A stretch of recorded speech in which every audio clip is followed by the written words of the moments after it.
സ്തോത്രം. ശ്രദ്ധിക്കണേ, അടുത്ത വാക്യം വളരെ പ്രധാനമാണ്. ഞാൻ ഈ ഭാഗം പറഞ്ഞ് നിർത്താനാണ് താല്പര്യപ്പെടുന്നത്. ഒരു 12 ഞാൻ നിർത്തിക്കൊള്ളാം. സ്തോത്രം. ലഭിച്ചു കഴിഞ്ഞു വന്നോ തികഞ്ഞവനായെന്നോ അല്ല. ഈ ലഭിച്ചു കഴിഞ്ഞു എന്ന് പറഞ്ഞാൽ എന്താ? കർത്താവിൽ നിന്ന് എനിക്ക് ലഭിക്കേണ്ട കൃപകളും വരങ്ങളും അനുഗ്രഹങ്ങളൊക്കെ ലഭിച്ചോ? ഇല്ല. കുറച്ചൊക്കെ കിട്ടി, കുറേ കൃപകളും വരങ്ങളും ഒക്കെ കിട്ടി. ലഭിച്ചു കഴിഞ്ഞൊന്നും അല്ല, തികഞ്ഞവനായൊന്നും അല്ല. ഞാൻ തികഞ്ഞില്ല. ഇവിടെ നമ്മൾ പഠിച്ചെടുക്കേണ്ട ഒരു പ്രധാന പഠനം, പൗലൂസ് പോലും തികഞ്ഞവനായിട്ടില്ല. ലഭിച്ചു കർത്താവിൽ നിന്നുള്ള അനുഗ്രഹം മുഴുവൻ കിട്ടിയില്ല. കർത്താവിൽ നിന്ന് വചന വെളിപ്പാടുകൾ മുഴുവൻ കിട്ടിയില്ല, കുറച്ചൊക്കെ കിട്ടി.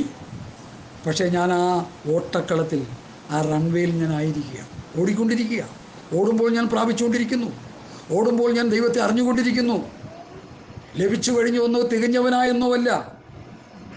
അടുത്ത്, ഞാൻ ക്രിസ്തുവേശുവിനാൽ പിടിക്കപ്പെട്ടിരിക്കുന്നു. ദൈവമക്കളെ, ഇതൊരു വലിയ പഠനമാണ്. യേശു ക്രിസ്തു എന്നെ പിടിച്ചു. എവിടെ വെച്ച് പിടിച്ചു? ദമസ്കോസിൻ്റെ പടിവാതിൽ. ആ പിടിച്ച ഞാൻ ഇനി എന്ത് ചെയ്യണം? എനിക്കത് പിടിക്കാമോ എന്ന് വെച്ച് പിന്തുടർന്നു. അപ്പം എനിക്ക് പിടിക്കാമെന്ന് പറഞ്ഞാൽ എന്താ പുള്ളി പിടിക്കേണ്ടത്? നിത്യജീവൻ. നിത്യജീവൻ പിടിച്ചെടുക്കണോ എനിക്ക്? കർത്താവ് എന്നെ പിടിച്ചു, നല്ല കാര്യം. അപ്പോൾ എൻ്റെ പല കാര്യങ്ങളും ഞാൻ ദർശനം കിട്ടി, ക്രിസ്തുവിനെക്കുറിച്ചുള്ള പ്രബോധനവും ഉപദേശമൊക്കെ കിട്ടിയപ്പോൾ പലതും ഞാൻ ഉപേക്ഷിച്ച് മുമ്പോട്ട് വരിക. അപ്പോൾ പിന്നെയും പറയുക, ലഭിച്ചു കഴിഞ്ഞു വന്നു, തികഞ്ഞവനായെന്നോ. കർത്താവ് എന്ത് പറഞ്ഞു? ആത്മാവിൽ ദരിദ്രരായവർ ഭാഗ്യവാന്മാർ. പൗലൂസിൻ്റെ ആത്മാവിലുള്ള ദാരിദ്ര്യം നമുക്കുണ്ടോ? ഇത് എന്തെങ്കിലും 4 അക്ഷരം പഠിച്ചു കഴിഞ്ഞാൽ പിന്നെ ഞാനെല്ലാം ആയെന്നൊരു ധാരണ. ഞാൻ സാധാരണ പറയാറുള്ളത്, ഞാൻ മരിച്ചു കഴിഞ്ഞാലും ഈ വചനത്തിൻ്റെ വെളിപ്പാടുകൾ മുഴുവൻ എനിക്ക് കിട്ടത്തില്ല. കാരണം അതുപോലെ കിടക്കുക.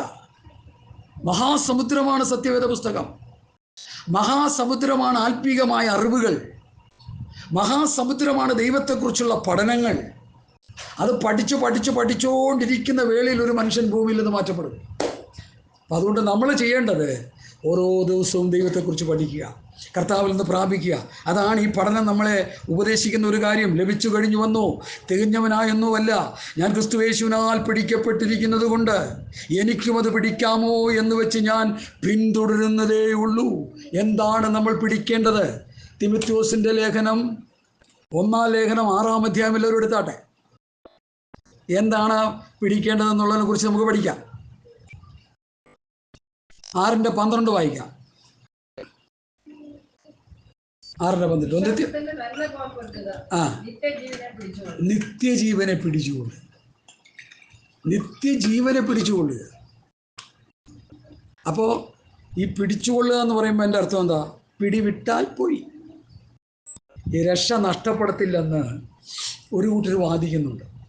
ഞാനൊരു മെഗാ ക്ലാസ് കൊല്ലത്തെടുത്തുകൊണ്ടിരിക്കുന്ന സമയത്ത് ഒരു സഹോദരൻ എന്നെ വിളിച്ച് വേറിട്ട് കൊണ്ടുവന്ന് നിർത്തിയിട്ട് പറഞ്ഞു, രക്ഷ നഷ്ടപ്പെടുമോ പാസ്റ്റേ എന്ന് ചോദിച്ചു. ഞാൻ പറഞ്ഞ സാധ്യത കൂടുതലാണെന്ന് പറഞ്ഞു. എവിടെ എഴുതിയേക്കണമെന്ന് ചോദിച്ചു. അപ്പോൾ ഞാൻ പെട്ടെന്ന്, എനിക്ക് വാക്യങ്ങളൊക്കെ കർത്താവിൻ്റെ കൃപയാൽ, മഹാകൃപയാൽ ഞാനതിനെക്കുറിച്ച് ചെറിയ പഠനങ്ങൾ നടത്തിക്കൊണ്ടിരിക്കുന്നുണ്ട്. എനിക്ക് കുറച്ചൊക്കെ അറിയാനെക്കുറിച്ച്. ഞാൻ പറഞ്ഞു, എബ്രായ ലേഖനം നിങ്ങളെ കൂടി ഒന്ന് ഗ്രഹിപ്പിക്കാനായിട്ട് ശ്രമിക്കുക. എബ്രായ ലേഖനം 10-ാം അധ്യായത്തിൻ്റെ 26 മുതലുള്ള വാക്യങ്ങൾ വായിക്കാം. വായിച്ചാട്ടെ. രക്ഷ നഷ്ടപ്പെടുവില്ലേ നമുക്ക് നോക്കാം. ഹല്ലേലൂയ, സ്തോത്രം. 10:26 മുതൽ. സത്യത്തിന്റെ പരിജ്ഞാനം ലഭിച്ച ശേഷം, സത്യം എന്ന് പറഞ്ഞാൽ യേശു ക്രിസ്തു. നാം മനഃപൂർവ്വം പാപം ചെയ്താൽ പാപങ്ങൾക്ക് വേണ്ടി ഒരു യാഗവും ഇല്ല. ഇനി അടുത്ത്, ന്യായവിധിക്കായി ഭയങ്കരമായൊരു പ്രതീക്ഷയും എതിരാളികളെ ദഹിപ്പിക്കുവാനുള്ള ക്രോധാഗ്നിമേ ഉള്ളൂ. അടുത്ത, ശ്രദ്ധിക്കണേ, മോശയുടെ പ്രമാണവും ക്രിസ്തുവിൻ്റെ പ്രമാണവും അനുസരിക്കാത്തവന് കിട്ടുന്ന ശിക്ഷാവിധിയെ കുറിച്ചാണ് ഇവിടെ എഴുതിയിരിക്കുന്നത്. മോശയുടെ പ്രമാണം അനുസരിക്കാത്തവന് കരുണ കൂടാതെ 2-3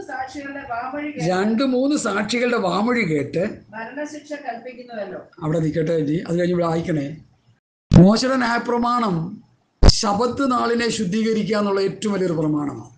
ശബത്ത് നാളിൽ ആരെങ്കിലും ജോലി ചെയ്യാൻ പോയാൽ അടുത്തുള്ളവരോട് ചോദിക്കും, ഈവൻ ജോലി ചെയ്ത് നീ കണ്ടോ? കണ്ടു. നീ കണ്ടോ? കണ്ടു. നീ കണ്ടോ? കണ്ടു. ഇറങ്ങിയേക്കാൻ പറഞ്ഞു കല്ല്. കല്ലെറിഞ്ഞു കൊന്നുകളയാ. മോശയുടെ പ്രമാണം അനുസരിക്കാത്തവന് 2-3 സാക്ഷികളുടെ വാമൊഴി കേട്ട് മരണശിക്ഷ കൽപ്പിക്കുന്നുവല്ലോ. അതാണ് മോശയിക പ്രമാണം അനുസരിക്കാത്തവനുള്ള ശിക്ഷ. അടുത്തത് യേശുക്രിസ്തുവിന്റെ പ്രമാണം അനുസരിക്കാത്തവന് ശിക്ഷയെക്കുറിച്ച് അടുത്ത് പറയുന്നത്, ദൈവപുത്രനെ ചവിട്ടിക്കളയുകയും തന്നെ വിശുദ്ധീകരിച്ച നിയമരക്തത്തെ മലിനമെന്ന് നിരൂപിക്കുകയും കൃപയുടെ ആത്മാവിനെ നിന്ദിക്കുകയും ചെയ്തവൻ എത്ര കഠിനമേറിയ ശിക്ഷയ്ക്ക് പാത്രമാകുമെന്ന് വിചാരിക്കും. ഏതാ ഈ കഠിനമേറിയ ശിക്ഷ? നരകത്തിൽ തള്ളിക്കളയുന്നത്.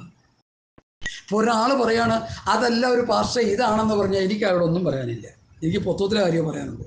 ഈ തർക്കവും വാദമുണ്ട്, ഉപദേശം കൊടുത്തുകൊണ്ട് തർക്കിക്കുന്നവരുണ്ട്. പൗലൂസ് പറഞ്ഞു കഠിനമേറിയ ശിക്ഷയ്ക്ക് പാത്രമാകും. കഠിനമായ ശിക്ഷ എന്ന് പറഞ്ഞാൽ ഒരു മനുഷ്യന് കൊടുക്കുന്ന ശിക്ഷ നരകമാണ്. അപ്പോൾ യേശുക്രിസ്തുവിൻ്റെ പ്രമാണം നമുക്ക് ലഭിച്ചത് കൊണ്ടായില്ല. പൗലൂസ് പറഞ്ഞു ലഭിച്ചു കഴിഞ്ഞുവെന്നോ തികഞ്ഞവനായൊന്നുമല്ല, ആ പ്രമാണം അനുസരിക്കാൻ ഞാൻ ഓടിക്കൊണ്ടിരിക്കുന്നു. ഇവിടെ തിമോഥെയോസിന്റെ ലേഖനത്തിൽ തിമോഥെയോസിനോട് പറയുന്നത് വിശ്വാസത്തിന്റെ നല്ല പോർ പൊരുതുക, നിത്യജീവൻ ഏതാ? 2 തെസ്സലോനിക്കർ 2:15 അതാണ് നിത്യജീവൻ. അതൊന്ന് വായിച്ചേ. കുറച്ച് മിനിറ്റ് കൂടിയുള്ളൂ കേട്ടോ, ഞാൻ നിർത്താം. സമയത്തിരി ആയെന്ന് തോന്നുന്നു, നിങ്ങളെന്നോട് ക്ഷമിക്കുക. സ്തോത്രം. 2 തെസ്സലോനിക്കർ 2:15 എടുത്തവർ പെട്ടെന്ന് വായിച്ചോ. ആകയാൽ സഹോദരന്മാരെ, നിങ്ങൾ ഉറച്ചു നിന്ന് ഞങ്ങൾ വാക്കിനാലോ ലേഖനത്താലോ ഉപദേശിച്ചു തന്ന പ്രമാണങ്ങളെ മുറുകെ പിടിച്ചുകൊള്ളുക. നിത്യജീവനെ പിടിച്ചുകൊള്ളുക എന്ന് പറഞ്ഞാൽ എൻ്റെ അർത്ഥം ദൈവസഭയ്ക്ക് ദൈവദാസന്മാർ അപ്പോസ്തലന്മാർ തന്ന പ്രമാണം, ക്രിസ്തുവിൻ്റെ പ്രമാണം മുറുകെ പിടിച്ചുകൊള്ളുക. എപ്പോഴാണ് ആ പ്രമാണം വിടുന്നത്? അപ്പോൾ നമ്മൾ നിത്യജീവനിൽ നിന്ന് ഔട്ടായി പോകും. എപ്പോഴാണ് നമ്മൾ പാപം ചെയ്യുന്നത്? അപ്പോൾ ആ പ്രമാണത്തിൽ നിന്ന് ഔട്ടായി പോകും. അപ്പോൾ ചോദിക്കും, പാസ്റ്റേ പാപം ചെയ്തുകൊണ്ട് തിരിച്ചു വരാനായിട്ട് കഴിയത്തില്ലേ? തീർച്ചയായിട്ടും തിരിച്ചു വരാം. പാപങ്ങളെ ഏറ്റുപറഞ്ഞ് ഉപേക്ഷിക്കാം. നാഥാൻ പ്രവാചകന്റെ പ്രാവചനിക ശബ്ദത്തിന്റെ മുൻപിൽ ദാവീദ് കുറ്റങ്ങളെല്ലാം ഏറ്റുപറഞ്ഞു. ദാവീദ് ഒരു രാജാവാണ്, ശ്രദ്ധിക്കണം, ഒരു രാജാവാണ്. ആരെവിടെ? ഇവൻ്റെ കഴുത്ത് വെട്ടെന്ന് പറഞ്ഞാൽ വെട്ടാനുള്ള അധികാരമുള്ള ദാവീദ് എന്താ പറഞ്ഞത്? നാഥാൻ പ്രവാചകന്റെ ദൈവശബ്ദത്തിൻ്റെ മുൻപിൽ അവിടെ വീണ് കിടന്നു. അവൻ ഉപവസിച്ചു, അവൻ കരഞ്ഞു, അവൻ നിലവിളിച്ചു, അവൻ ആ പാപത്തിൽ നിന്നും മടങ്ങി വന്നു. എൻ്റെ ഹൃദയപ്രകാരമുള്ള ദാവീദെന്ന് ദൈവത്തിന് സാക്ഷ്യം കൊടുത്തു. മാത്രമല്ല, ദാവീദിൻ്റെ സിംഹാസനത്തിലാണ് 1000 ആണ്ട് കർത്താവ് വാഴാനായിട്ട് വരുന്നത്. പ്രിയമുള്ളവരെ, അപ്പോൾ തെറ്റുകുറ്റങ്ങൾ നമ്മുടെ ജീവിതത്തിൽ വന്നാൽ അത് ഏറ്റുപറഞ്ഞോണം, ശുദ്ധീകരണം പ്രാപിച്ചോണം. വചനത്താലും ആത്മാവിനാലും ശുദ്ധീകരണം പ്രാപിച്ചോണം. കർത്താവിൻ്റെ രക്തത്താൽ ശുദ്ധീകരണം പ്രാപിച്ചോണം. തെറ്റുകളിൽ തുടർന്നു പോകുന്നത് നിത്യജീവന് സ്വത്രം തടസ്സമായിരിക്കും. അതുകൊണ്ടാണ് പൗലോസ് തിമോഥെയോസിനോട് പറയുന്നത് നിത്യജീവനെ പിടിച്ചുകൊള്ളുക. ഹല്ലേലൂയ, സ്വത്രം. അടുത്ത് 6:20 കൂടി വായിക്കാം. 1 തിമോഥെയോസ് 6:20. 1 തിമോഥെയോസ് 6:20. അല്ലയോ തിമോഥെയോസേ, 19 കഴിഞ്ഞിട്ട് 20 വായിക്കാം. സാക്ഷാലുള്ള ജീവനെ പിടിച്ചുകൊള്ളേണ്ടതിനെ അടിക്കാൻ വയ്ക്കുക. തിമോഥെയോസേ, മതി. ഉപനിധി കാത്തുകൊള്ളുക. ഉപനിധി ഏതാ? പത്യവചനം. ഉപനിധി ഏതാ? പത്യോപദേശം. ഇത് കാത്തുകൊള്ളുക. നമുക്ക് തന്ന ഉപദേശം കാത്തുകൊള്ളുക. ഇന്ത്യൻ ഭരണഘടനയിൽ എഴുതി വെച്ചിരിക്കുന്ന നിയമം തെറ്റിച്ച് കഴിയുമ്പോൾ എന്ത് ചെയ്യും? അവനെ കൊണ്ടുപോയിട്ട് നീ ഭരണഘടന തെറ്റിച്ചു, ഇന്ന തെറ്റ് നീ ചെയ്തു, ഒന്നുകിൽ കൊലപാതകം അല്ലെങ്കിൽ മോഷണം, ഇന്ന തെറ്റ്, ഇന്ന രീതിയിലുള്ള തെറ്റ് ചെയ്തുകൊണ്ട് അവൻ്റെ മേൽ FIR ഇട്ടിട്ട് അവനെ തൽക്കാലം ജയിലിലേക്ക് അയച്ച് ഒരു ഡേറ്റ് നിശ്ചയിച്ച് അവൻ്റെ കേസ് വിസ്തരിച്ച് അവനെ എന്ത് ചെയ്യുന്നു? ശിക്ഷിക്കുന്നു. ഇന്ത്യൻ കോൺസ്റ്റിറ്റ്യൂഷൻ പ്രകാരം അവന് ശിക്ഷ കൊടുക്കുന്നു. അത് ഈ ലോകത്തിൻ്റെ നീതി. അങ്ങനെയെങ്കിൽ സ്വർഗീയ കോടതിക്കൊരു നിയമമുണ്ട്. ഞാൻ അതിനെയാണ് ഭയപ്പെടുന്നത്. ഞാനൊരു തെറ്റ് ചെയ്താൽ എൻ്റെ ദൈവമേ, ദൈവം എന്നെ ശിക്ഷിക്കുമല്ലോ എന്ന് ഓർത്ത് ഞാൻ ഭയപ്പെടുക. നമ്മൾക്ക് ഇന്നത്തെ വിശ്വാസികൾക്ക് ആ ദൈവഭയം നഷ്ടപ്പെട്ടു പോയി. എന്തുകൊണ്ടാണെന്ന് ചോദിച്ചാൽ ഈ വചനം ശക്തിയോടെ പ്രസംഗിക്കപ്പെടുന്നില്ല. പൗലോസ് തിമോഥെയോസിനോട് പറഞ്ഞു നിത്യജീവനെ പിടിച്ചുകൊള്ളുക, സാക്ഷാലുള്ള ജീവനെ പിടിച്ചുകൊള്ളുക. ഞങ്ങൾ വാക്കിനാലോ ലേഖനത്താലോ തന്ന പ്രമാണങ്ങളെ മുറുകെ പിടിച്ചുകൊള്ളുക. മുറുകെ പിടിച്ചില്ലെങ്കിൽ എന്തോ പറ്റും? നിത്യത നമുക്ക് നഷ്ടമാണ്. ഇതാരും വലിയ കാര്യമായിട്ടൊന്നും പ്രസംഗിക്കാറില്ല. പക്ഷേ എനിക്ക് അങ്ങനെയുള്ള വെളിപ്പാട് കിട്ടിയോണ്ട് ഞാൻ കാര്യമായിട്ട് പ്രസംഗിച്ചുകൊണ്ടിരിക്കുകയാണ്. ചിലർക്ക് പലർക്കും ഒന്നും ഇഷ്ടപ്പെട്ടില്ലെന്ന് വരും. ഇഷ്ടപ്പെട്ടാലും ഇല്ലേലും പറയാൻ യിരെമ്യാവിനോട് ദൈവം പറഞ്ഞാൽ എന്താ? അവർ കേട്ടാലും കേട്ടില്ലേലും, അവർ അനുസരിച്ചാലും അനുസരിച്ചില്ലേലും നീ അവരോട് പറയുക. അതുകൊണ്ട് എന്നെ കേൾക്കുന്ന പ്രിയപ്പെട്ടവരെ, പൗലോസിൻ്റെ ആ പ്രബോധന വാക്യങ്ങളിലേക്ക് നമുക്ക് തിരിച്ചു വരാൻ ഏതാനും ചില മിനിറ്റുകൾ പോലെ ലഭിച്ചു കഴിഞ്ഞു വന്നു. തികഞ്ഞവനായെന്നല്ല, ഞാൻ ക്രിസ്തുയേശുവിനാൽ പിടിക്കപ്പെട്ടിരിക്കുന്നത് കൊണ്ട് എനിക്കും അത് പിടിക്കാമോ എന്ന് വെച്ച് ഞാൻ പിന്തുടരുകയാണ്. നിത്യജീവനെ പിടിക്കാനായിട്ട് ഞാൻ ഓടിക്കൊണ്ടിരിക്കുകയാണ്. ആ ഓട്ടക്കളത്തിൽ എന്തെല്ലാം എനിക്കെതിരെ വന്നാലും അതെല്ലാം ഞാൻ തട്ടിമാറ്റിക്കൊണ്ട്, ഏതൊക്കെ അശുദ്ധി വന്നാലും ഏതൊക്കെ വ്യവസ്ഥിതികൾ വന്നാലും അതെല്ലാം പുറംകാലം കൊണ്ട് തട്ടിക്കളഞ്ഞുകൊണ്ട് ആ നിത്യജീവനെ പിടിക്കാനായിട്ട് ഞാൻ ഓടിക്കൊണ്ടിരിക്കുകയാണ്. ഞാൻ ആലോചിക്കും, പൗലോസിന് ഇത് വേണമെങ്കിൽ നമുക്കിത് വേണ്ടേ? അതിനല്ലേ നമ്മുടെ കയ്യിലേക്ക് തന്നിരിക്കുന്ന ഈ ലേഖനം. ഞാൻ നേരത്തെ പറഞ്ഞല്ലോ, യഹൂദന് ലിഖിതമായ പ്രമാണം കയ്യിലില്ല. നമ്മൾ ഈ പ്രമാണം കയ്യിൽ പിടിച്ചുകൊണ്ട് പാപം ചെയ്യുന്നവരായി പോകുന്നു എന്ന് നമ്മളെ തന്നെ ശോധന ചെയ്യണം. ഓരോ വചനങ്ങളും അനുസരിച്ച് ജീവിച്ച് ശുദ്ധീകരണം പ്രാപിച്ച് നിത്യജീവനിലേക്ക് ചെന്നെത്തുമെന്നാണ് റോമാലേഖനം 6-ാം അധ്യായം. ഇനി കഴിഞ്ഞ ഒരു 2 ആഴ്ചയ്ക്ക് മുമ്പാണെന്ന് തോന്നുന്നു, പെരുമ്പാവൂർ ഒരു 3 ദിവസത്തെ മീറ്റിംഗ് ഉണ്ടായി. റോമാലേഖനത്തിൻ്റെ ക്ലാസ് ഞാൻ അവർക്ക് എടുത്തിട്ട് എന്നോട് അച്ഛൻ പറയാ, എൻ്റെ പൊന്നുവാസേ ഇതൊന്നും ആരും അറിയാതിരിക്കുകയാണല്ലോ. ഞാൻ പറഞ്ഞു, അറിയാതിരിപ്പോൾ ഞാനെന്ത് ചെയ്യാൻ? ഇപ്പം കേട്ടല്ലോ, ഇനിയെങ്കിലും അനുസരിച്ച് ജീവിച്ചോളാൻ പറയും. കാരണം നമ്മുടെ ജീവിതത്തിൽ രക്ഷിക്കപ്പെട്ടവൻ ആ രക്ഷ നഷ്ടപ്പെടുത്താതിരിക്കണമെങ്കിൽ പാപം ചെയ്യാതെ വിശുദ്ധിയിൽ ജീവിച്ചുകൊണ്ടിരിക്കണം. അങ്ങനൊരു വ്യവസ്ഥിതി, ഒരു പഠിപ്പിക്കൽ ആരുടെ ഇടയിലില്ല. പാപം ചെയ്താൽ എന്തു പറ്റും? നിത്യജീവനിൽ നിന്ന് പിടിവിട്ടു പോകും. സാക്ഷാലുള്ള ജീവനെ പിടിച്ചുകൊള്ളുക, നിത്യജീവനെ പിടിച്ചുകൊള്ളുക. നിത്യജീവൻ എന്നുള്ളത് പത്യവചനം, പത്യോപദേശമാണെന്ന് പൗലോസ് പറഞ്ഞു. ഞങ്ങൾ വാക്കിനാലോ ലേഖനത്താലോ തന്ന പ്രമാണങ്ങളെ മുറുകെ പിടിക്കുകയാണ്. ഇപ്പോൾ നമ്മളൊരു കല്യാണ വീട്ടിൽ ചെന്നു. അവിടെ ചെന്നപ്പോൾ അവിശ്വാസികളുടെയാണെന്ന് വെച്ചോ, അവിടെ ഫുഡൊക്കെ വിളമ്പുന്നുണ്ട്, ഇഷ്ടംപോലെ ആഹാരം, നമുക്കിഷ്ടമുള്ള ആഹാരം നമ്മൾ കഴിക്കുന്നു. കഴിച്ചു കഴിഞ്ഞതിന് ശേഷം അപ്പുറത്തൊരു സെക്ഷനിൽ എന്ത് ചെയ്യുക? അവർ കുപ്പിയൊക്കെ പൊട്ടിച്ച് അവിടെ ഇടുക. അങ്ങോട്ട് എന്ത് ചെയ്യുക? അങ്ങോട്ട് നോക്കിയിട്ട് ഉണ്ടോ? നമുക്കത് വേണ്ട. എനിക്കറിയാം വിശ്വാസികൾ സ്വോത്രം ചെയ്ത് അടിക്കുന്നവരൊക്കെ എനിക്കറിയാം. ഞാനതുകൊണ്ട് ഈ പറയുന്നത്, ഇത് നമ്മൾ ഒത്തിരി പേര് ലോകം മുഴുവൻ കേൾക്കുക. ഇത് സ്വോത്രം പറഞ്ഞ് കുടിക്കുന്ന ആൾക്കാരെ എനിക്കറിയാം. ഞങ്ങൾ ഫ്ലൈറ്റിൽ യാത്ര ചെയ്യാൻ സമയത്ത് സൗദി എയർലൈൻസ് ഒഴികെ ബാക്കി കുവൈറ്റോ മറ്റ് ഇന്ത്യൻ എയർലൈൻസിലൊക്കെ അവിടെ നിന്ന് പുറപ്പെട്ട് കഴിഞ്ഞാൽ ഉടനെ സാമ്പിൾ ബോട്ടിൽ കൊടുക്കും. നമ്മുടെ സഹോദരന്മാരെല്ലാവരും തുണിയൊക്കെ എടുത്ത് തലയിലിട്ടിട്ട് എയർഹോസ്റ്റസിനോട് ചോദിച്ചാൽ മതി, കാശൊന്നും കൊടുക്കണ്ട, ഫ്രീ. അതിനെന്താ പറഞ്ഞ? സാമ്പിൾ പറഞ്ഞു, സാമ്പിൾ പെഗ് ഇത്രയുള്ള കുപ്പിയാണുള്ളൂ. അപ്പം നമ്മൾ എയർ ഹോസ്റ്റസ് വിളിച്ചിട്ട് ഇങ്ങനെ കാണിച്ചാൽ മതി, ഒന്നും പറയണ്ട. അവരൊരു കുപ്പി 3x റമ്മ് കൊണ്ടു തരും. അതിങ്ങനെ കുടിച്ചിട്ട് തലയിൽ മുണ്ടൂട്ടി ഇങ്ങനെ ഇരുന്ന് ഉറങ്ങി ഇങ്ങനെ ഇരിക്കും. വിശ്വാസികളുടെ കാര്യമായി പറയുന്നേ. ലോകമനുഷ്യൻ്റെ കാര്യം എനിക്കടുത്ത് പറയേണ്ട കാര്യമില്ല. ഈ നെഹ്റു സ്റ്റേഡിയത്തിൽ ഒരിക്കൽ നടക്കാൻ പോയപ്പോൾ പ്രസ്ഥാനവും ആളും ഒന്നും പേര് ഞാൻ പറയത്തില്ല, പറഞ്ഞാൽ അത് മോശമല്ല, അവർക്കത് ബുദ്ധിമുട്ടാണ്. ഒരു സഹോദരൻ അടിച്ച് മീലായി കിടക്കുക, ഇങ്ങനെ ബ്രദറെ ഓ എന്ന് പറഞ്ഞ് ഇങ്ങനെ കിടന്ന് ഒച്ചയെടുക്കുക. എന്താ കാര്യം?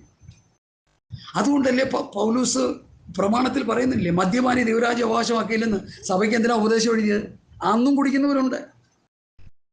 ദാനിയേലിനോട് രാജഭോജനം കഴിച്ചോളാനും രാജാവിൻ്റെ വീഞ്ഞു കുടിച്ചോളാനും രാജാവ് ആ കാര്യസ്ഥനോട് പറഞ്ഞപ്പോൾ ഇദ്ദേഹത്തിൻ്റെ മറുപടി എന്തായിരുന്നു എന്ന് പറഞ്ഞു ആരെങ്കിലും? Daniel 1:8 anybody? രാജാവിൻ്റെ ഭോജനം കൊണ്ടും രാജാവ് കുടിക്കുന്ന വീഞ്ഞുകൊണ്ടും ഞാൻ എന്നെ തന്നെ അശുദ്ധമാക്കയില്ലെന്ന് എല്ലാവരോടും പറഞ്ഞോളൂ. നല്ലോണോ? ഹൃദയത്തിൽ തീരുമാനിച്ചു. എനിക്കറിയാം, എനിക്ക് ഏറ്റവും വേണ്ടപ്പെട്ട ഒരു സഹോദരൻ ഒരു മദ്യപിച്ചുകൊണ്ടിരിക്കുക. അവിടെ ചെന്നപ്പോൾ വിശ്വാസിയാ. എന്താണ് മദ്യപാനമൊക്കെ നിർത്തിയപ്പോൾ നല്ല പിള്ളയായെന്ന് കണ്ടു. ആ, നല്ല പിള്ളയായി. ഇയാൾക്ക് എന്നെ വേണം? അല്ല, ഞാൻ കുടിച്ചുകൊണ്ടിരിക്കുക, നിങ്ങളത് എന്നാൽ ഞാൻ പോകാമെന്ന് അവിടെ ഇരിയെന്ന് പറഞ്ഞു ചുരുക്കി പറഞ്ഞാൽ ഒരു പെഗ്ഗും അടിച്ചിട്ടാണ് സഹോദരൻ അവിടെ നിന്ന് പോയത്. ഞാൻ എന്തിനാ ഇത് പറയുന്നത്? ദൈവമക്കളായിട്ടുള്ളവർക്കൊരു മുന്നറിയിപ്പാണ്. കൊരിന്ത്യർ ലേഖനം പൗലൂസ് പഠിപ്പിക്കുമ്പോൾ മദ്യപാനി പറഞ്ഞു ദൈവരാജ്യം അവകാശമാക്കിയില്ല, കോടതി കയറുന്നവൻ ദൈവരാജ്യം അവകാശമാക്കിയില്ല. അതിൻ്റെ പട്ടിക പറഞ്ഞാൽ നമ്മൾ പേടിച്ചു പോകും. ചെയ്യുന്ന നിസ്സാര കാര്യങ്ങൾ പോലും ഇപ്പോൾ ഒരു പ്രാവശ്യം ഒരു തെറ്റിൽ വീണു, അവൻ മടങ്ങി വന്നാൽ കുഴപ്പമില്ല കേട്ടോ, ഞാൻ അങ്ങനെ പറയുക. ഇപ്പോൾ അവൻ്റെ പ്രലോഭനം കൊണ്ടൊന്ന് കുടിച്ചു പോയി, വീട്ടിൽ ചെന്ന് കുറ്റബോധം ഉണ്ടായി കരഞ്ഞ് നിലവിളിച്ച് വിധീകരണം പ്രാപിച്ചാലും ഓക്കെ. പക്ഷെ ആ ഒരു പ്രാവശ്യം കുടിക്കുന്നത് പല പ്രാവശ്യം കുടിക്കാനുള്ള പ്രേരണയായിട്ട് സാത്താൻ നിൻ്റെ ഹൃദയത്തെ വശീകരിച്ചു കളയും. അനന്യാസും സബീറയും സംഭവമൊക്കെ വിറ്റ് പറക്കി കൊണ്ടുവന്ന് സ്വത്രം അപ്പോസ്തലന്മാരുടെ കൊണ്ടുവച്ചു. ഇത്രയ്ക്കോ നിലം വിറ്റതെന്ന് ചോദിച്ചു. എന്നാൽ അപ്പോൾ ഒന്ന് പറഞ്ഞാൽ മതിയായിരുന്നില്ലേ, ഇത്രയ്ക്കല്ല, കുറച്ച് കൂടുതൽ വിറ്റ്, കുറച്ച് വീട്ടിൽ ഇരിപ്പുണ്ട്, കൊച്ചിൻ്റെ ആവശ്യത്തിന് വേണ്ടി ഒന്ന് പറഞ്ഞ്, എന്തെങ്കിലും ഒന്ന് പറഞ്ഞ് ആ പത്രോസ്, ആത്മനിറവിലിരിക്കുന്ന പത്രോസിൻ്റെ മുൻപാകെ ആ ദൈവാത്മാവിൻ്റെ സാന്നിധ്യത്തിൽ അവൻ സത്യം പറഞ്ഞെങ്കിലോ വ്യാജം കാണിച്ചു. ആ വ്യാജം ആരോട് കാണിച്ചു എന്നാ പത്രോസ് പറയുന്നേ? Correct, 100 mark. പരിശുദ്ധാത്മാവിനോട് വ്യാജം കാണിപ്പാൻ നിങ്ങൾ പറഞ്ഞൊത്തതെന്ത്? ദേവദാസന്മാർ ചോദിക്കുമ്പോഴുണ്ടല്ലോ കറക്റ്റായിട്ടുള്ള മറുപടി പറഞ്ഞ്, പാസ്റ്റർ എനിക്ക് വേണ്ടി ഒന്ന് പ്രാർത്ഥിക്കണം, ഞാൻ ഈ ഒരു തെറ്റിൽ വീണുപോയി എന്ന് പറഞ്ഞാൽ അവർ വിടുതലുണ്ട്. അവിടെ കിടന്ന് ഉരുണ്ടിട്ട് ഞാൻ അങ്ങനെയല്ല ഇങ്ങനെയാണെന്നൊക്കെ പറഞ്ഞ് നശിച്ചു പോവല്ലേ, വേറെന്താ? അതുകൊണ്ട് നമ്മൾ ഒരു കാര്യം ഓർക്കേണ്ടത്, ഇത് പറയാനുണ്ടായ പ്രേരണ, നിത്യജീവന് വേണ്ടി ഓടിക്കൊണ്ടിരിക്കുന്നവരാണ് ഞാനെന്നുള്ളത്. സ്തോത്രം. അതാ പൗലോസ് പറയുന്നത്. പൗലോസ് പറയുന്ന ഭാഗത്തിലേക്ക് വേഗത്തിൽ വന്ന് ഞാൻ നിർത്താൻ താല്പര്യപ്പെടുക. ലഭിച്ചു കഴിഞ്ഞു വന്നു, തികഞ്ഞവനായൊന്നുമല്ല, ഞാൻ ക്രിസ്തു യേശുവിനാൽ പിടിക്കപ്പെട്ടിരിക്കുന്നത് കൊണ്ട് എനിക്കും അത് പിടിക്കാമോ എന്ന് വെച്ച് ഞാൻ പിന്തുടരുന്നതേ ഉള്ളൂ. എനിക്ക് ആ നിത്യജീവൻ പിടിച്ചെടുക്കാൻ പറ്റുമോ എന്ന് വെച്ച് ഞാൻ എന്ത് ചെയ്യുന്നു? ഞാൻ ഓടിക്കൊണ്ടിരിക്കുക സഹോദരന്മാരെ. ഫിലിപ്പിയരെ ഞാൻ ഓടിക്കൊണ്ടിരിക്കുക. നിങ്ങളും അതുപോലെ തന്നെ ആയിരിക്കണം. ഇന്ന് കേൾക്കുന്ന പ്രിയപ്പെട്ടവരെ, എൻ്റെ മുൻപിലിരിക്കുന്ന വാത്സല്യ സഹോദരി സഹോദരങ്ങളെ, ഈ പറയുന്ന ഞാനും നിങ്ങൾ അങ്ങനെ പോലെ തന്നെ ആയിരിക്കണം. അതിൽ മറ്റൊന്നാകാൻ നമ്മൾ പാടില്ല, വ്യത്യസ്തമാകാൻ പാടില്ല. പൗലോസ് ഒരിക്കൽ ഒരു ഉപദേശം പറഞ്ഞു, ഞാൻ കിടുങ്ങിപ്പോയി. നിന്റെ സഹോദരൻ ഇറച്ചി തിന്നുന്നത് അവൻ ഇറച്ചി തിന്നാത്ത ആൾ, അവൻ വെജിറ്റേറിയനാണ്. അവൻ്റെ മുൻപിൽ വെച്ച് നീ ഇറച്ചി തിന്നുന്നത് അവന് ഭാരമാണെങ്കിൽ നീ എന്ത് ചെയ്യണം? അവൻ്റെ മനസാക്ഷി നിമിത്തം നീ തിന്നരുത്. അങ്ങനെ മനസാക്ഷി നിമിത്തം നീ തിന്നാൽ എന്താണെന്ന് പറഞ്ഞു, അതുകൂടി ഒന്ന് പറയണം. ക്രിസ്തുവിനോട് പാപം ചെയ്യുന്നു എഴുതിക്കുക. ഒരു ആഹാരം കഴിക്കുന്ന കാര്യം ക്രിസ്തുവിനോട് പാപം ചെയ്യുന്നെന്ന് പൗലോസ് പഠിപ്പിക്കുക. ഇന്ന് അങ്ങനെയുള്ള പഠിപ്പിക്കലുകളുണ്ടോ നമ്മുടെ ഇടയിൽ? അങ്ങനെ പഠിപ്പിച്ചാലല്ലേ ജനം ഈ അശുദ്ധി വിട്ട് വിശുദ്ധിയിലേക്ക് വരത്തുള്ളൂ. അതുകൊണ്ട് എന്നെ കേൾക്കുന്ന പ്രിയപ്പെട്ടവരെ, ചെറിയ ചെറിയ തെറ്റുകൾ പോലും ദൈവസന്നിധിയിൽ പാപമാണെന്നും തെറ്റാണെന്നും വിശ്വാസികളെ പഠിപ്പിച്ച് വിശുദ്ധിയുടെ പാന്താവിലേക്ക് അവരെ നടത്തിക്കൊണ്ടു വരികയാണ് ശുശ്രൂഷ. ഞങ്ങളതൊക്കെ ചെയ്തുകൊണ്ടിരിക്കുന്നവരാ. എനിക്ക് കിട്ടിയ പഠനം അങ്ങനെയാ. ഒരു 94-കാരനായ ഒരു കർത്താവിൻ്റെ ദാസനുണ്ടായിരുന്നു. അദ്ദേഹം വചനം പഠിപ്പിച്ചിട്ട് ഞാൻ ഞെട്ടിപ്പോയി. കാരണം ഞാൻ 25 വർഷം കേട്ട ഉപദേശമല്ല ഈ പുള്ളി പഠിപ്പിക്കുന്നത്. അപ്പം ഞാൻ പറഞ്ഞു, ഞാൻ പഠിച്ചു വെച്ചതാണോ ശരി, ഈ വയസ്സനപ്പച്ചൻ പറയുന്നതാണോ ശരി? അപ്പോൾ ഞങ്ങൾ ആദ്യം പുള്ളിയോടൊന്ന് മത്സരിക്കാൻ തുടങ്ങി. അപ്പോൾ ഞങ്ങളോട് പറഞ്ഞത്, മര്യാദയ്ക്ക് അവിടെ കേട്ടോണ്ടിരിക്കുക. പുള്ളി ആൾ ചൂടനും കൂടിയായിരുന്നു. മര്യാദയ്ക്ക് അവിടെ കേട്ടോണ്ടിരിക്കുക. കേട്ട് കാര്യം മനസ്സിലാക്കിയിട്ട് പിന്നെ എന്നോട് ചോദിച്ചാൽ മതി തോന്നും. കാര്യം മനസ്സിലാക്കി കഴിഞ്ഞാൽ ശരിയാ. കാരണം പുള്ളി വേദോസ്ത പ്രസംഗിക്കുന്നത്, ഞങ്ങൾ ഞങ്ങളുടെ അഭിപ്രായങ്ങളാണ് പറയുന്നത്. അതുകൊണ്ട് എന്നെ കേൾക്കുന്ന പ്രിയപ്പെട്ടവരെ, തിരുവെഴുത്തുകളെയും ദൈവശക്തി അറിയാതെ നമ്മൾ തെറ്റിപ്പോകും. അതുകൊണ്ട് ഈ തിരുവെഴുത്തുകളെ, ഈ വാത്സല്യ കുടുംബത്തിൽ നിങ്ങൾ കടന്നു വന്ന നിമിത്തം ഞാൻ നിങ്ങളോട് പറയുന്നു, എൻ്റെ ഭാര്യയുണ്ട്, പ്രിയ സഹോദരനുണ്ട്, എല്ലാവരോടും കൂടി പറയുന്നു, ഞാൻ എന്നോടുകൂടി പറയുന്നു, നമ്മൾ ദൈവവചനത്തിൻ്റെ ഉപദേശങ്ങൾ വിട്ടൊരിക്കലും നമ്മൾ പോകരുത്. ആ ഉപദേശങ്ങൾ ഓരോന്നും കേൾക്കുകയും വായിക്കുകയും പഠിക്കുകയും അനുസരിക്കുകയും ചെയ്യണം. പൗലോസ് പറഞ്ഞു, ലഭിച്ചു കഴിഞ്ഞു എന്നോ തികഞ്ഞവനായെന്നുമല്ല, ഞാൻ ക്രിസ്തു യേശുവിനാൽ പിടിക്കപ്പെട്ടിരിക്കുന്നതുകൊണ്ട് എനിക്കും അത് പിടിക്കാമോ എന്ന് വെച്ച് ഞാൻ പിന്തുടരുന്നതേ ഉള്ളൂ. അടുത്ത വാക്യം 13-14 വായിച്ചു. ഞാൻ പിടിച്ചിരിക്കുന്നുവെന്ന് നിരൂപിക്കുന്നില്ല. ഒന്ന് ഞാൻ ചെയ്യുന്നു, പിൻപിലുള്ളത് മറന്നു മുമ്പിലുള്ളതിനെ ആഞ്ഞും കൊണ്ട് ക്രിസ്തുയേശുവിൽ ദൈവത്തിന്റെ പരമവിളിയുടെ ബിരുദനായി ലാക്കിലേക്ക് ഓടുന്നു. എന്താണ് ആ പഠനം? സഹോദരന്മാരെ, ഞാൻ പിടിച്ചിരിക്കുന്നു എന്ന് നിരൂപിക്കുന്നില്ല, ഒന്ന് ഞാൻ ചെയ്യുന്നു. എന്താ പൗലോസ് ചെയ്യുന്നത്? പിൻപിലുള്ളതൊക്കെ മറക്കുക. നമ്മുടെ ക്രിസ്ത്യ ജീവിതത്തിൽ രക്ഷിക്കപ്പെടുന്നതിന് മുൻപുണ്ടായിരുന്ന അവസ്ഥകളെല്ലാം നമ്മൾ മറക്കുക. കുറച്ച് അറിവുണ്ടായിരിക്കാം, കഴിവുണ്ടായിരിക്കാം, പണമുണ്ടായിരിക്കാം, സ്ഥാനമാനങ്ങൾ ഉണ്ടായിരിക്കാം. പൗലോസ് എല്ലാം മറന്നു. ഒരു യഹൂദ റബിയായ പൗലോസ് പറഞ്ഞ വാക്ക് കേട്ടാൽ നമ്മൾ മൂക്കത്ത് വിരൽ വയ്ക്കും. അപ്പോസ്തലന്മാരിൽ ഏറ്റവും ചെറിയവനാണ് ഞാൻ, ആ പാപികളിൽ ഞാൻ ഒന്നാമൻ. ഇനി വേറൊരു പദപ്രയോഗം ഉണ്ട്, അത് നിങ്ങൾ പഠിച്ചിട്ടുണ്ടെങ്കിലോ എനിക്കറിയില്ല, അതുകൂടി ഒന്ന് പറയാൻ താല്പര്യപ്പെടുന്നു. ഹേമമുണ്ട് പറയാൻ. കൊരിന്ത്യർ ലേഖനം 15-ാം അധ്യായം വായിക്കാം. Hallelujah, hallelujah. 15-ാം അധ്യായം ഇങ്ങനെ പഠിച്ച് വരുമ്പോൾ ഒത്തിരി പേർക്ക് കർത്താവ് പ്രത്യക്ഷനായി എന്ന് പൗലോസ് പറഞ്ഞ് വന്നിട്ട് അകാലപ്രജ അതൊന്ന് വായിച്ചാട്ടാണ്ടി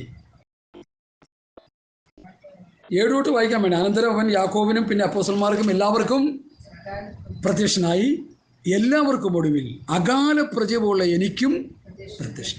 ഞാൻ അപ്പോസ്തലന്മാരിലെ ഏറ്റവും ചെറിയവനല്ലോ, ദൈവസഭയെ ഉപദ്രവിച്ചതിനാൽ അപ്പോസ്തലൻ എന്ന പേരിനും യോഗ്യനില്ല, എങ്കിലും ഞാൻ ആകുന്നത് ദൈവകൃപയാലാകും. എന്നോടുള്ള അവൻ്റെ കൃപ വ്യർത്ഥമായതുമില്ല. അവരെല്ലാവരെക്കാളും ഞാൻ അത്യന്തം അധ്വാനിച്ചു, എന്നാൽ ഞാനല്ല, എന്നോട് കൂടെയുള്ള ദൈവകൃപയത്രേ. ദൈവമക്കളെ, ഞാൻ സാധാരണ പഠിപ്പിക്കാറുള്ളത് വേദപുസ്തകത്തിൽ പുതിയ നിയമത്തിൽ കർത്താവായ യേശുക്രിസ്തു കഴിഞ്ഞാൽ അടുത്ത ഏറ്റവും പ്രധാന ക്യാരക്ടർ അപ്പോസ്തലനായ പൗലോസാണ്. ദൈവസഭയുടെ ഉപദേശം പഠിപ്പിക്കുന്നതിൽ അഗ്രഗണ്യൻ പൗലോസാണ്. എന്ന് വെച്ച് പത്രോസ് കുറഞ്ഞിരിക്കുന്നതെന്നല്ല പറയുന്നത്. യോഹന്നാൻ, യാക്കോബ്, യൂദ അവരൊന്നും കുറഞ്ഞവരല്ല. അവർ ഞങ്ങളെന്ന് ഒന്നിച്ചാണ് അവർ പറയുന്നത്. ഞങ്ങളെന്ന് ഒരുമിച്ചാണ് അവർ ഉപദേശം പഠിപ്പിക്കുന്നത് സഭയെ. ഇപ്പോഴാണ് നമ്മൾ തനിത്തനിയാക്കി ആയിപ്പോയത്. അവർ പറയുന്നു ഞങ്ങൾ. അപ്പോൾ അവരാ ഉപദേശം പഠിപ്പിച്ചത് മുഴുവൻ നമ്മൾ ശ്രദ്ധിച്ചു നോക്കിയാൽ അവരവരെ തന്നെ താഴ്ത്തിയാണ് പറയുന്നത്. ആ ഒടുവിൽ അകാല പ്രജയോലോ എന്നുള്ളതിൻ്റെ ഇംഗ്ലീഷ് എന്താണ് അറിയാമല്ലേ? അറിയില്ല. ഇംഗ്ലീഷ് ബൈബിൾ എടുത്ത് നോക്കി, നോക്കിയിട്ടേ യോഗം തീരത്തുള്ളൂ. അകാല പ്രജ എടുത്ത് നോക്ക്. Born out of due time എന്ന് എഴുതിയിട്ടുണ്ടോ? KJV ട്രാൻസ്ലേഷനിൽ അത് കിട്ടുള്ളൂ. Born out of due time, മാസം തികയുന്നതിന് മുമ്പേ പ്രസവിക്കുന്നതിന്. എന്നാൽ KJV ട്രാൻസ്ലേഷൻ അടുത്ത് പഠിച്ചു നോക്കിയോ. Born out of due time, പ്രസവിക്കുന്ന, അതായത് പ്രസവം തികയുന്നതിന് മുൻപ്. എത്ര മാസം? 9 മാസം 10 മാസം തികയാതെ പ്രസവിക്കും. ഒരു ചാപിള്ള അയാമേ ചാപിള്ള പോലീസ് പറയുക. അവനെ തന്നെ താഴ്ത്തുക. നമ്മുടെ ഉപദേശിമാർ ഈ റവറൻറ്റും ഡോക്ടറും ഈ പട്ടങ്ങളൊക്കെ എഴുതി വെച്ച് പോരുന്നതിൻ്റെ കാര്യം ഈ പൊത്തം അറിയത്തില്ല. ഇതൊക്കെ അറിഞ്ഞു കഴിഞ്ഞാൽ അവരങ്ങനെ ചെയ്യുമോ?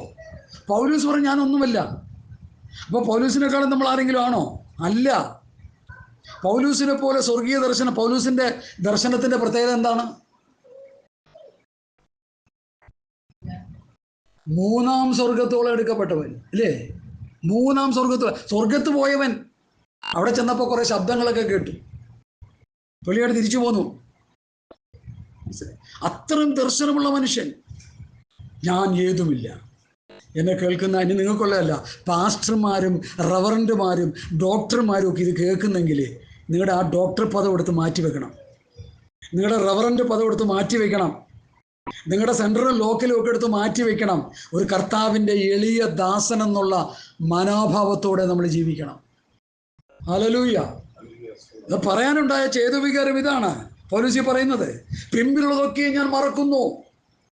ഞാനൊരു യഹൂദ റബ്ബിയാണെന്നോ, ഞാനൊരു പരീശനാണെന്നോ, ഞാനൊരു ന്യായശാസ്ത്രിയാണെന്നോ, ഞാൻ ന്യായപ്രമാണം ഗമാലിയലിന്റെ പാദപീഠത്തിലിരുന്ന് പഠിച്ചെന്നോ, ഇതൊന്നും എനിക്ക് എടുത്തു പറയാനില്ല. പിൻപിലുള്ളതൊക്കെ ഞാൻ മറക്കുന്നു, മുൻപിലുള്ളതിനു വേണ്ടി ആഞ്ഞ്. ഏതായി മുൻപിലുള്ളത്? ചോദ്യം. ഏതായി മുൻപിലുള്ളത്? നിത്യജീവൻ. ഇതൊക്കെ പറയാൻ എന്താ മടി? എൻ്റെ കൂടെ പഠിച്ചുകൊണ്ടിരിക്കുന്നവരാണ് അവരൊക്കെ മറന്നുപോയി. ഇതൊക്കെ നിത്യജീവൻ. നമ്മൾ ഓടുന്നത് നിത്യജീവന് വേണ്ടിയാണ്. ഈ ലോകത്തിലെ ഒന്നിനും വേണ്ടിയല്ല നമ്മൾ ഓടുന്നത്. ഈ ലോകം 70-80 സംവത്സരം കഴിയുമ്പോൾ നമ്മളെയും ഒരു പെട്ടിയിലാക്കി പുതപ്പിച്ച് മൂക്കിൽ 2 പഞ്ഞി, ചെവിയിൽ 2 പഞ്ഞി. എന്തിനാ ഭാഷ ഈ മൂക്കിലും ചെവിയിലൊക്കെ പഞ്ഞി വയ്ക്കുന്നത്? കാരണം ഉള്ളിലുള്ള ആ യന്ത്രമൊക്കെ അഴുകിക്കഴിഞ്ഞാൽ രക്തം വമിക്കുമെന്നാണ് ഡോക്ടർമാർ പറയുന്നത്. നമ്മളിവിടെ തോത്രം ചെയ്തുകൊണ്ട് ചെവി കൂടി രക്തം വരും, മൂക്കിൽ കൂടി രക്തം വരും, വായിൽ കൂടി രക്തം വരും. ഇത് വരാതിരിക്കാനാണ് ഈ കുത്തി കയറ്റുന്ന പഞ്ഞിയൊക്കെ. ഇത് ഏതവനാണെങ്കിലും വരും, ഏത് മനുഷ്യനാണെങ്കിലും വരും. നിങ്ങൾ ഡോക്ടറോട് ചോദിച്ചു നോക്കിയോ. മണിക്കൂറുകൾ കഴിയുമ്പോൾ ഇതിൻ്റെ ഉള്ളിൽ പുഴു ഫോം ചെയ്യുമെന്നാണ് പറഞ്ഞേ. ഞങ്ങളുടെ ഈ മാമംഗലത്ത് റോഡിൻ്റെ പേര് ഞാൻ ഓർക്കുന്നില്ല, സ്തോത്രം, ഒരു സഹോദരി ഒറ്റയ്ക്ക് താമസിച്ചിരുന്നു. വിശ്വാസി സഹോദരിയാണെന്ന് ഓർത്തോണം. അവർ കൾട്ടുപദേശത്തിൽ വീണുപോയി. അവസാനം അവർ ഒറ്റയ്ക്ക് അവിടെ താമസിച്ച് അവർ മരിച്ചു കഴിഞ്ഞിട്ട് 3 ദിവസം കഴിഞ്ഞു. ആൾക്കാർക്കൊന്നും ഒരു അറിവും കിട്ടിയില്ല. 3 ദിവസം കഴിഞ്ഞ് ചീഞ്ഞ് നാറാൻ തുടങ്ങി. അവരുടെ എൻട്രൻസ് ഗേറ്റിൽ നിന്ന് നോക്കുമ്പോൾ ആ എൻട്രൻസിലൂടെ പുഴു ഇങ്ങനെ ഓടിപ്പോയിക്കൊണ്ടിരിക്കുക. അപ്പോൾ ആൾക്കാർക്ക് മനസ്സിലായി, പുഴു അരിക്കുന്ന കണ്ട് മനസ്സിലായി, ആൾ പുഴു അരിക്കത്തക്ക പരുവത്തിലായി. അപ്പോൾ പോലീസിന് അറിയിപ്പ് കൊടുത്തു. പോലീസ് വന്ന് നോക്കിയപ്പോൾ പുഴു അരിച്ച് കിടക്കുക. നല്ല സുന്ദരിയായ ഒരു സഹോദരി. എനിക്കവരെ നേരിട്ടറിയാതുകൊണ്ട് ഞാൻ പറയുക, ഞങ്ങൾ തമ്മിൽ സംസാരിച്ചിട്ടില്ല, ഇടപെട്ടില്ല. എനിക്കറിയാം ജസ്റ്റ് എന്ന് കൊടുത്തത്. ഇടപെടാനൊന്നും ഇടായിട്ടില്ല. അത് ഇടപെടാത്തത് ഭാഗ്യമായി. സ്വത്രം. അവർ മരിച്ചു കിടക്കുക, ആരുമില്ല നോക്കാൻ. പുഴു അരിച്ചു. നമ്മുടെ ഗോത്രപിതാവായ യാക്കോബിന് ദൈവം വിളിക്കുന്ന ഒരു പേരുണ്ടല്ലോ. ആൻറ്റി നല്ല വചനജ്ഞാനമുള്ള ഇസ്രയേലേ, പിന്നെ ഒന്നുകൂടി, പുഴുവായ യാക്കോബേ. ഇസ്രയേലിൻ്റെ ആരാ? ഗോത്രപിതാവാ പുള്ളി. പക്ഷേ ദൈവം നോക്കുമ്പോൾ നീ ഒരു പുഴുവാ. എന്നെ കേൾക്കുന്ന പ്രിയപ്പെട്ടവരെ, നമ്മളെല്ലാം അതിനേക്കാൾ ഏറ്റവും താഴെയുള്ളൂ. മരിച്ചു കഴിഞ്ഞാൽ നമ്മുടെ ശബ്ദം നിലയ്ക്കും, നമ്മുടെ ശ്വാസോച്ഛ്വാസം എല്ലാം പോകും. ഏകദേശം സമയം കറക്റ്റ് സമയമാകുമ്പോൾ, ഇപ്പോൾ 8 മണിക്ക് മരിച്ചാൽ നാളെ 8 മണിക്കൂറാകുമ്പോൾ ഉള്ളിൽ പുഴു ഫോം ചെയ്ത് കഴിയും. 12 മണിക്കൂർ കഴിയുമ്പോൾ അത് പഞ്ഞി വെച്ചില്ലെങ്കിൽ മൂക്കിൽ കൂടി ചാടിയിരിക്കും, വായി കൂടി ചാടിയിരിക്കും, ചെവി കൂടി ചാടിയിരിക്കും. അതുകൊണ്ടാണ് പഞ്ഞി വയ്ക്കുന്നത്. നല്ല വേറൊന്നുമല്ല, ബ്ലഡ് വരും. സ്വത്രം. വില കൂടിയ പെർഫ്യൂം കൊണ്ടൊന്ന് അടിക്കുന്ന എന്തിനാ? 12 മണിക്കൂർ 15 മണിക്കൂർ അടിച്ച് മരിച്ചു കഴിഞ്ഞ ഡെഡ് ബോഡിയെ എന്തിനാ സ്പ്രേ അടിക്കുന്നത്? അടുത്ത ആൾക്കാർക്ക് ഇരിക്കാൻ പറ്റത്തില്ല. സ്വത്രം. അത്രയൊക്കെ ഉള്ളൂ. നമ്മൾ ലഭിച്ചു കഴിഞ്ഞു ഒന്നോ തികഞ്ഞവനായ ഒന്നുമല്ല. പിടിക്കാമോ എന്ന് വെച്ച് ഞാൻ പിന്തുടർന്നു കൊണ്ടിരിക്കുക. അതുകൊണ്ട് എന്നെ കേൾക്കുന്ന പ്രിയപ്പെട്ടവരെ, നമ്മളൊരു പുഴുവാണെന്ന് ഓർക്കുക. പുഴുവായ യാക്കോബ് എന്ന് ദൈവം അവനെ വിളിച്ചു. ചാവിളയാണെന്ന് പൗലോസിന് കിട്ടിയ ദർശനം. അതിനേക്കാൾ നമ്മൾ എന്തിന് അഹങ്കരിക്കണം? അതിനേക്കാൾ നമ്മൾ എന്തിന് മറ്റുള്ളവരെ സ്തോത്രം വലിയ ആളാകണം? സ്ഥാനമേന പേരുകളൊക്കെ വെക്കണം. റവറൻഡും ഡോക്ടറും ഒക്കെ എടുത്ത് വലിച്ചെറിഞ്ഞ് കളഞ്ഞൂടെ? ഒരു സുവിശേഷകൻ, ഒരു സഞ്ചാര സുവിശേഷകൻ, അല്ലെങ്കിൽ ഒരു ഉപദേശി എന്ന് ബോർഡ് എഴുതി വെച്ചാൽ എന്താ കുഴപ്പം? ഹല്ലേലൂയ. ഞാൻ വാക്കുകളെ ഉപസംഹരിക്കുകയാണ്. സമയം 2 മിനിറ്റ് കൂടിയുള്ളൂ. ആ വാക്യം ഒന്നുകൂടി വായിച്ച് നിർത്തുകയാണ് നമ്മൾ. വായിച്ചാട്ടെ ആൻറ്റി. പിൻപിലുള്ളത് മറന്ന് മുൻപിലുള്ളതിന് ആഞ്ഞും കൊണ്ട് ക്രിസ്തുവേശുവിൽ ദൈവത്തിന്റെ പരമവിളിയുടെ വിരുദിനായി ലാക്കിലേക്ക് ഓടുന്നു. ഈ വാക്യം പറയുന്നതിന് മുമ്പ് 2 വാക്യം മുമ്പ് താൻ പറഞ്ഞത്, ഒന്ന് ഞാൻ ചെയ്യുന്നു. പൗലോസ് ചെയ്തത് തന്നെ നമ്മൾ മറ്റൊന്നാകരുത്. അതേ ദർശനം ഏറ്റെടുക്കണം. അതിനാണ് ഉപദേശം നമ്മുടെ കയ്യിൽ തന്നേക്കുന്നത്. സത്യം പറഞ്ഞാൽ ഞങ്ങൾ പത്രോസിൻ്റെ ലേഖനം 5-ാം അധ്യായമാണ് ഇന്ന് കണ്ടിന്യൂസ് ആയിട്ട് ഞങ്ങൾ വായിച്ചുകൊണ്ടിരിക്കുന്നത്. പക്ഷെ ഞാൻ ഇവിടെ വന്നിരുന്നപ്പോൾ ഫിലിപ്പിയ ലേഖനം 3-ാം അധ്യായം എന്നൊരു ഹൃദയത്തിൽ ഒരു ചിന്ത ഇങ്ങനെ വന്നുകൊണ്ടിരിക്കുക. അപ്പം എനിക്ക് മനസ്സിലായി, ഫിലിപ്പിയ ലേഖനം വായിച്ച് പഠിച്ചൊന്നും ധ്യാനിക്കില്ല നമുക്കെല്ലാവർക്കും. ഞാൻ തന്നെ ഇതുപോലെ ഈ വചനം ഇതുപോലെ പറഞ്ഞിട്ടുണ്ടെന്ന് എനിക്ക് തോന്നുന്നില്ല. അത്ര ഡീപ്പായിട്ടാണ് ഈ വചനം നമുക്ക് തന്നേക്കുന്ന കർത്താവ്. പൗലോസ് പറഞ്ഞു, ഒന്ന് ഞാൻ ചെയ്യുന്നു, പിമ്പുള്ളതൊക്കെയും മറന്ന് മുൻപിലുണ്ടി ആഞ്ഞ് പരമയുടെ വിരുദ്ധനായി ലാക്കിലേക്ക് ഓടുന്നു. അടുത്തേ, നമ്മൾ തികഞ്ഞവരൊക്കെയും പൗലോസ് ചിന്തിച്ച പോലെ നമ്മളും ചിന്തിച്ചോണം. മറ്റൊന്ന് ചിന്തിക്കരുത്. ഹല്ലേലൂയ. അടുത്തേ, വല്ലതിലും വേറെ വിധമായി ചിന്തിച്ചാൽ, നമ്മൾ വേറെ രീതിയിൽ ചിന്തിച്ചാൽ ദൈവം നമുക്ക് വെളിപ്പെടുത്തി തരും. നമ്മുടെ ചിന്താഗതി തെറ്റാണെന്ന് വെളിപ്പെടുത്തി തരും, ശരിയാണെങ്കിൽ ശരിയാണെന്ന് വെളിപ്പെടുത്തി തരും. പിമ്പുള്ളതൊക്കെ മറക്കുക. ഇസ്രായേൽ ജനത്തിൻ്റെ പരാജയത്തിൻ്റെ ഏറ്റവും പ്രധാനമായൊരു വിഷയം, അവർ പിൻപിലുള്ളതൊക്കെ എന്ത് ചെയ്തു? ഓർത്തു. സ്തോത്രം. അവർ മിസ്രൈമിൽ വെച്ച് ഭക്ഷിച്ച ഭക്ഷണവും ആ ഫറവോൻ്റെ അടി കൊണ്ടാണെങ്കിലും അവിടെ കഴിഞ്ഞ കാര്യങ്ങളെ ഓർത്തിട്ട് അവർ പറഞ്ഞു, ഞാൻ അടുത്ത് വായിക്കാൻ താല്പര്യപ്പെടുന്നില്ല, നാം ഒരു തലവനെ നിയമിച്ച് എന്ത് ചെയ്യുക? മിസ്രൈമിലേക്ക് മടങ്ങിപ്പോകുക. അവിടെ അവർ പരാജയപ്പെട്ടു. ആ പരാജയപ്പെട്ടു എന്നുള്ളത് പ്രസംഗിക്കുന്ന ആരാന്നറിയാമോ? പ്രവൃത്തി പുസ്തകം 7-ാം അധ്യായത്തിൽ സ്തേഫാനോസാണ് അത് വെളിപ്പെടുത്തുന്നത്. വളരെ മനോഹരമാണ് സ്തേഫാനോസിൻ്റെ പ്രസംഗത്തിൻ്റെ ഭാഗം. എല്ലാ ദൈവമക്കളും സ്തേഫാനോസിൻ്റെ പ്രസംഗം എടുത്ത് വായിച്ച് പഠിച്ചോണം. നമ്മുടെ പിതാക്കന്മാർ 7:39 ഞാൻ വായിക്കുന്നു, സമയത്തിൻ്റെ ദൗർലഭ്യം കൊണ്ട്. നമ്മുടെ പിതാക്കന്മാർ അവന് കീഴ്പ്പെടുവാൻ മനസ്സില്ലാതെ അവനെ തള്ളിക്കളഞ്ഞ് ഹൃദയം കൊണ്ട് മിസ്രൈമിലേക്ക് പിന്തിരിഞ്ഞു. അഹരോനോട്, ഞങ്ങൾക്ക് മുമ്പായി നടപ്പാൻ ദൈവങ്ങളെ ഉണ്ടാക്കി തരിക, ഞങ്ങൾ മിസ്രൈമിൽ നടത്തിക്കൊണ്ടുവന്ന ആ മോശയ്ക്ക് എന്ത് സംഭവിച്ചു എന്ന് ഞങ്ങൾ അറിയുന്നില്ലല്ലോ എന്ന് പറഞ്ഞു. അന്നേരം അവർ ഒരു കാളക്കുട്ടിയെ ഉണ്ടാക്കി ആ ബിംബത്തിന് ബലി കഴിച്ച് തങ്ങളുടെ കൈപ്പണിയിൽ ഉല്ലസിച്ചു കൊണ്ടിരുന്നു. ദൈവം പിന്തിരിഞ്ഞു, ആകാശത്തിലെ സൈന്യം, ദുഷ്ടപിശാചിനെ അവിടെ കാണിക്കുന്നത്, ആരാധിപ്പാൻ അവരെ ദൈവം കൈവിട്ട് കളഞ്ഞു. രക്ഷിക്കപ്പെട്ടവരെ, സ്നാനപ്പെട്ടവരെ, പരിശുദ്ധാത്മാഭിഷേകം പ്രാപിച്ചവരെ, നിത്യജീവന് വേണ്ടി ഓടിക്കൊണ്ടിരിക്കുന്നവരെ, പുറകോട്ട് തിരിഞ്ഞു നോക്കരുത്. എനിക്ക് ചില സമയം എൻ്റെ പഴയ ജീവിതത്തെക്കുറിച്ച് ചിന്തിക്കണമെന്ന് പിശാചുകൊണ്ട് ചിലപ്പോൾ ചിന്തിച്ചു പോകും. അപ്പോൾ അങ്ങനെ ചിന്തിച്ചിരിക്കും, ദൈവമേ ഞാൻ എന്തായി ചെയ്യുന്നത്?